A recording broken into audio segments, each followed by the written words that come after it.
Bienvenue dans cette nouvelle escapade des cultures, bienvenue à Cannes. Aujourd'hui, nous vous proposons en une journée de découvrir les joyaux de la Cité du cinéma. Et quoi de mieux que de commencer par le Palais des Festivals. Il faut savoir que le palais que l'on connaît aujourd'hui n'a pas toujours été au début de la croisette. C'est en 1946 que la municipalité de Cannes décide de construire un bâtiment pour accueillir le fameux festival. Appelé le Palais Croisette, il est inauguré en 1949. Aujourd'hui, ce bâtiment n'existe plus et a fait place au Noga Hilton puis au Marriott. Petit aparté, le Festival de Cannes n'est pas que paillettes et luxe, il représente aussi pour les films sélectionnés une véritable audience et une opportunité de visibilité lors de leur sortie en salle. Continuons notre découverte de la Cité du cinéma.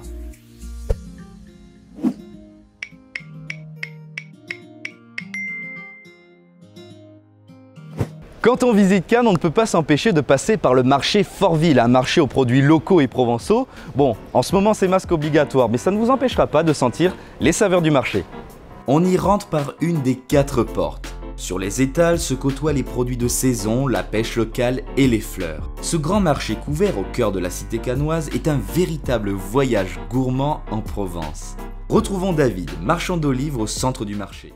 Arrêtons-nous à présent dans le marché Fortville et je suis avec David qui est marchand ici, bonjour. Bonjour. Alors, en quoi le marché Fortville est-il un marché provençal? Tout simplement parce que nous avons des personnes qui sont spécifiquement de la région. D'accord. Tout ce qui est maraîcher, tout ça, comme vous pouvez le voir sur le côté là. Vous avez des gens qui viennent de la montagne, qui viennent de la plaine, avec des produits typiquement régionaux. D'accord, et vous, votre spécificité c'est quoi? Je vois de l'olive un peu partout. Voilà, moi je suis préparateur, en fait j'achète des olives de la région, des olives aussi d'Italie, de Grèce, et ensuite je les travaille, je fais le matapenade, tout ce qui est aromatisation des huiles, préparation culinaire pour la table et tartinable. D'accord, et le marché Fortville se tient quand pour ceux qui nous regardent? Alors, tous les jours sauf le lundi. Tous les jours sauf le lundi? Toute l'année. Ok, ben merci David. Avec plaisir. C'est vraiment pour moi le plus beau marché de Cannes. À présent, le panier bien rempli, je vous propose d'aller au Suquet.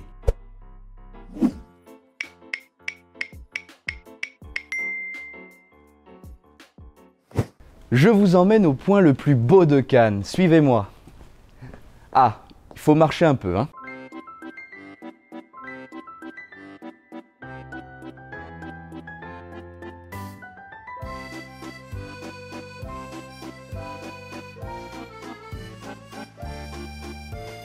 Nous sommes à présent au Suquet, plus précisément place de la Castre, là où se situe la vieille ville, les vieux quartiers et les vieux restaurants que nous allons voir tout à l'heure. Cette place porte le nom du musée d'art primitif qui se trouve à côté de l'église Notre-Dame d'Espérance. On peut y découvrir Cannes dans toute sa splendeur. La colline du Suquet fut le berceau de la ville. C'est donc le plus vieux quartier cannois et c'est pourquoi le style provençal est aussi présent. Entre façades typiques et rues pavées, ce sont de véritables vestiges du Moyen-Âge au travers desquels on peut flâner. En contraste, le Suquet est fréquemment le théâtre d'événements culturels, et c'est ce mélange entre l'ancien et le contemporain qui nourrit l'âme de ce quartier iconique. Mais que serait-ce un quartier provençal sans son auberge traditionnelle ?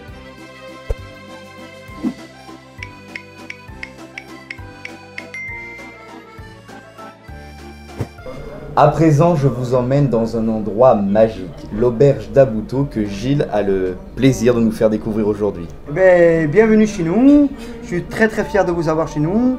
Vous êtes dans le restaurant le plus vieux de Cannes qui a été créé en 1860 par Monsieur Bouteau à la base et vraiment un endroit historique où on peut manger de très grandes célébrités, acteurs, actrices et chanteurs qui ont eu le plaisir de faire les beaux jours de Cannes et je suis très fier de vous avoir.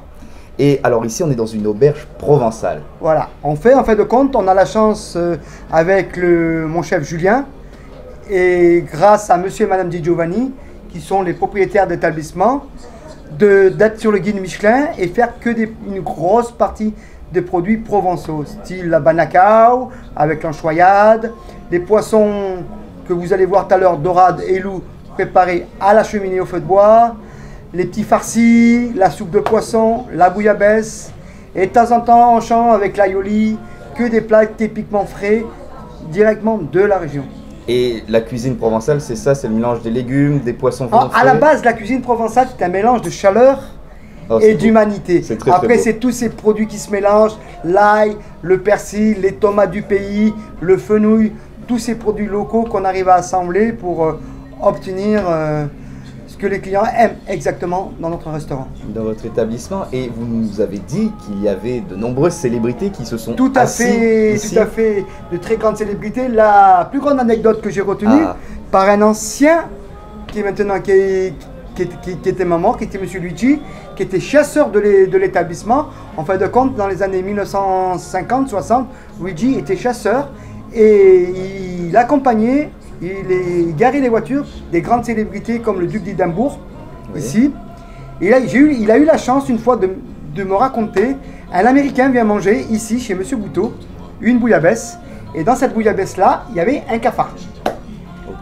Parce qu'à l'époque, il n'y avait pas de menu en fait de compte. Quand on voulait manger un poisson, le serveur décidait un poisson sur la table, une viande, et dessinait une viande. Il n'y avait pas de commande. Et on déchirait comme ça, et ils apportaient ça en cuisine. Alors, cet Américain commande une bouillabaisse, et dans cette bouillabaisse, il y avait un cafard. Ce qui arrive, à l'époque, les murs étaient très anciens, l'hygiène était différente dans les années 50-60.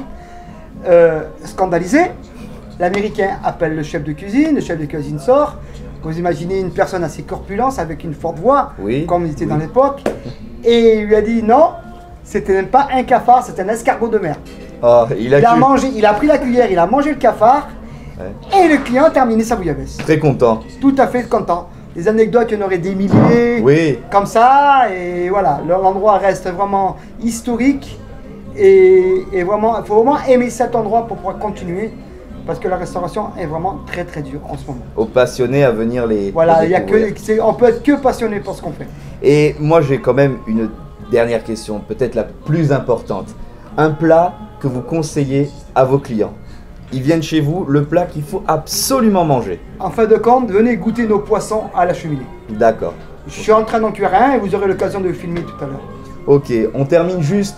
Vous l'avez évoqué, les temps sont durs pour les restaurants, donc allez au restaurant, sortez. Voilà, faites-vous plaisir, ayez de la convivialité, il ne reste que ça, de l'amour et de l'humanité. Et on va y arriver à tous à s'en sortir tous ensemble. Je crois que je n'ai rien à dire. Merci Gilles. Avec plaisir.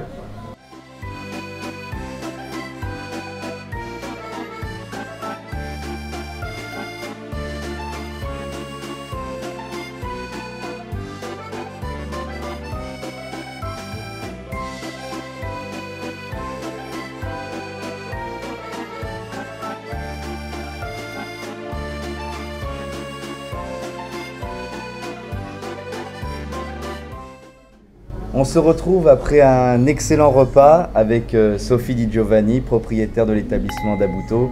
Bien, merci pour ce repas.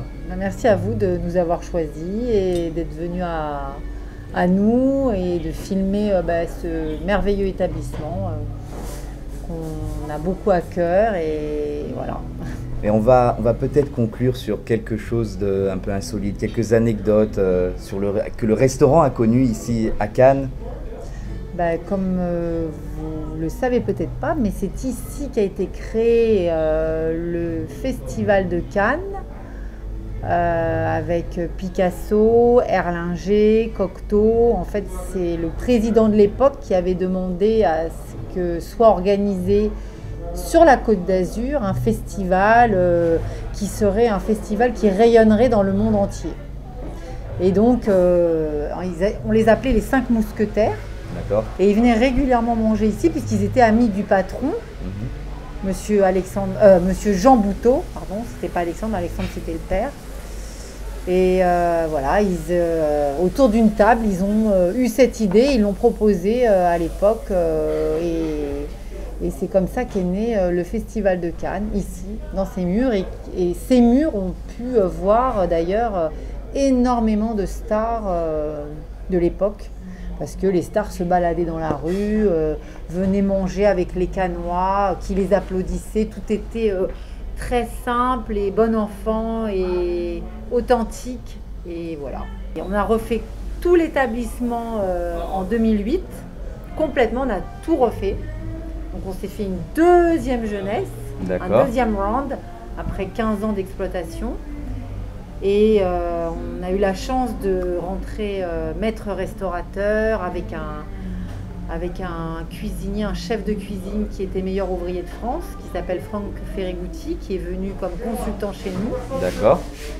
Et après, avec les disciples qu'il a formés, on est rentré donc dans le guide Michelin, cité comme restaurant avec 2 fourchettes et 2 assiettes. Et on change nos menus régulièrement. Voilà, on essaye de se renouveler, de se remettre en question. On ne s'endort pas sur nos lauriers, quoi.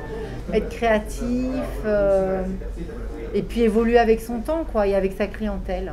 Voilà. D'accord. Mais en tout cas, pour ceux qui nous regardent, on a très bien mangé ici à Dabouto. On ne peut que vous conseiller et merci pour votre accueil chaleureux.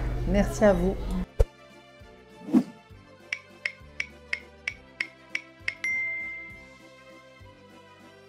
Après un bon repas, quoi de mieux que de digérer sur la Croisette, le plus célèbre des boulevards de Cannes. Vous pouvez y admirer les beaux hôtels, les grands magasins ou contempler la vue depuis ces fameuses chaises bleues.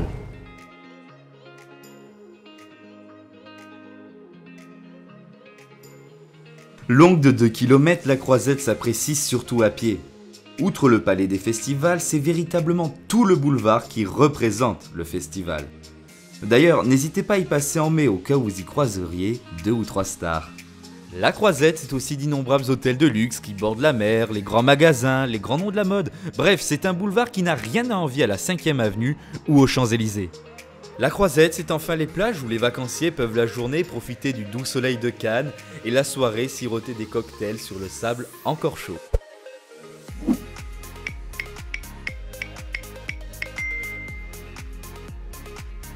Pour finir notre après-midi, venons nous reposer à la Croix des Gardes, le poumon vert de Cannes, un havre de paix et de tranquillité. En effet, loin de l'agitation de la Croisette, des cinémas et des plages, Cannes est aussi une ville verte. La Croix des Gardes, c'est un peu le poumon vert de la ville. Vous pourrez vous y balader entre Pinède et Mimosas. C'est le seul domaine encore préservé à Cannes avec les îles de Lérins que l'on aperçoit au loin. Avis aux sportifs, Cannes est une ville qui permet de se dépenser dans un magnifique cadre où les sens sont mis à contribution. La vue avec un panorama magnifique, l'ouïe avec le chant des cigales et l'odorat avec les différentes essences d'arbres qu'abrite la Croix des Gardes. Quant aux amateurs de littérature, je ne peux que vous conseiller de tester la lecture d'un bon livre par une douce après-midi et à l'ombre de ces grands arbres centenaires.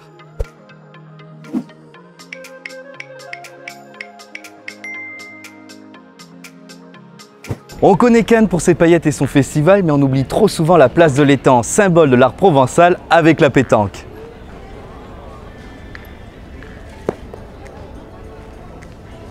Pratiquant ce sport avec assiduité, nous vous conseillons de venir en soir de semaine où il y a des gains comme on dit.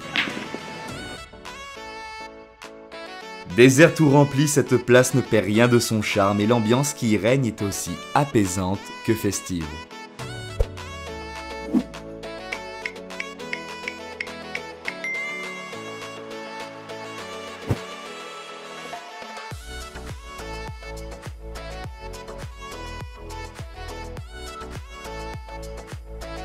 Et bien voilà, c'est la fin de notre escapade des cultures à Cannes et on termine cette vidéo avec les îles de Lérins juste derrière moi. En tout cas, nous espérons qu'elle vous a plu et en attendant, je vous dis à très bientôt pour une nouvelle aventure. Salut!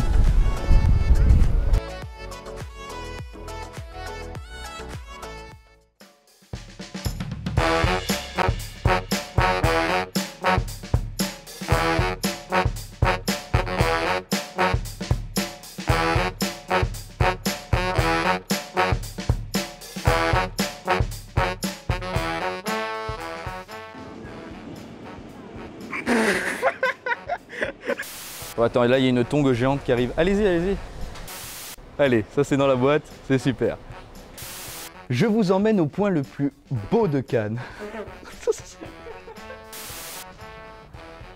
À la halle, l'habitation et le vieux restaurant.